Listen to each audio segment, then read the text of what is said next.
we have an election coming up on January the 5th. And so one of my questions is, what can we do to reassure the citizens of Georgia that this next election is going to be a fair election? Not that the other one wasn't, but a lot of people feel that it's not fair and that there was fraud. And you've already indicated there's multiple cases of fraud being investigated. How do we know there's not more? How do we know there's not widespread fraud out there? Have you initiated any kind of forensic audits on the machines? I've heard a lot of comments about the Dominion machines. What kind of external or internal forensic auditing can be done or should be done? Should we bring in the GBI? Should we bring in a third-party computer scientist to look at the software programming of these machines? I'm hearing a lot of things out there, and I don't know, honestly, I can't tell you what's true and what's not true about it. I'm very concerned about the what I'm seeing in Georgia. I've never seen this before. I'm 53 years old, but I've never seen the kind of mistrust that we seem to have at this time in my district. So signature verifications, why do we have them? How did we get here? I understand you said there was a consent agreement that you agreed with the Democrat Party as part of that lawsuit. Was the Republican Party contacted on behalf of that agreement before you signed it? I'd like to hear more about that if we had time. The ballot harvesting, you say it's against the law, but I'm hearing all kinds of rumors that ballot harvesting does happen, not only in Georgia, but across our country. What do we do to stop it? How do we investigate it? And what do we do going forward to make sure it doesn't happen? We do have a few investigations open into ballot harvesting, and if you have anything that we should be investigating, please let us know. If your constituent says something, please pass it on, because a rumor doesn't help. But what we can do that I think will help build trust is, okay, I'm hearing this. Tell us what it is. We can investigate it and then see if there's something to it or not. The ballot harvesting investigations that we are having right now, there seemed to be some confusion in a couple South Georgia counties where candidates themselves were actually going around doing ballot harvesting, and that's subject to investigation right now.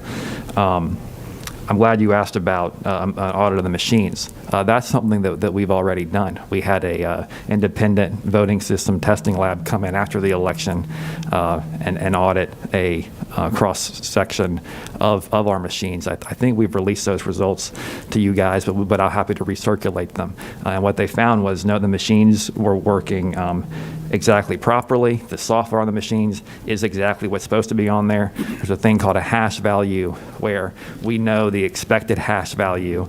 If someone gets in and changes something, then the hash value is not going to match. And you can't, if you're going to have any kind of code or something like that, then or any kind of virus, the hash value is going to change. So they go in, they check the hash value, make sure that it's what we expect, and it was in every instance. The other thing that I would say on the machines is the machines, as you guys know, scan ballots through a QR code that represents the voter selections. There was a lot of allegations before the election. Oh, how do we know this is going to be accurate? So what we did, when we did 100% manual tally in our audit of those ballots, that manual tally is based not off the QR code, but off of the text on the ballot of the candidate's name. I mean, that proves that what was scanned matches what was printed on those ballots. Can I ask a couple, just yes or no? And I will do that. The voting machines, when you go in and you punch on the touch screens that I'm going to vote for a president candidate A or B, do any of those machines have any connectivity to the internet? No. Do they have a USB connectivity? They have USB connectivity in the sense that that's how the machines are loaded, but then that's sealed prior to when they're in use. So you can't, no one has access to it. So do those machines get used to tabulate the votes, or is it just through the scanner? The touch screens are just used to print a piece of paper. Okay. That's it. And then when you take the ballot over to the scanner and you scan it, can it spit the ballot back out and then you put it back in again? or does it go in and it drop in? 'Cause I'm speaking sir. from, okay, so my personal experience is that once it goes in, it drops down. It doesn't come back out. Correct. I've been told there's cases where the ballots have been rejected multiple times, and they go back in, come back out, and go back in, and that some of those machines could be programmed to count those multiple times. So, there's been allegations of that in Michigan, I think I just saw, or maybe it was Arizona, one of these other states. So one thing that I think was good about Secretary Raffensperger ordering the audit of the presidential election, the fact that that hand count of each ballot almost exactly matched the machine count proves that didn't happen.